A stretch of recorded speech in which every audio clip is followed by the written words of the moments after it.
Nandito po tayo ngayon mga ka-farmers sa ating taniman ng kalabasa at dahil kumakapal na po yung mga damo dito sa ating taniman ay kailangan nating mag-spray ng pandamo o herbicide mga ka-farmers.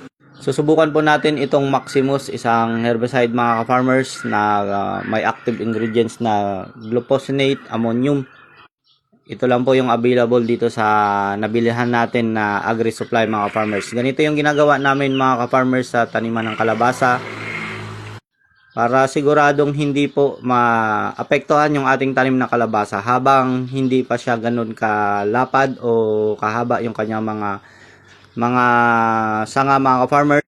Yung kaya pa po siyang takpan ng ating batya mga ka-farmers. Tatakpan natin ang bawat puno mga ka-farmers habang nag-spray yung ating kasama mga ka-farmers, para sa pamamaraan na to ay makakasigurado tayo mga ka-farmers na hindi tatamaan yung puno ng ating kalabasa o dahon mga ka-farmers.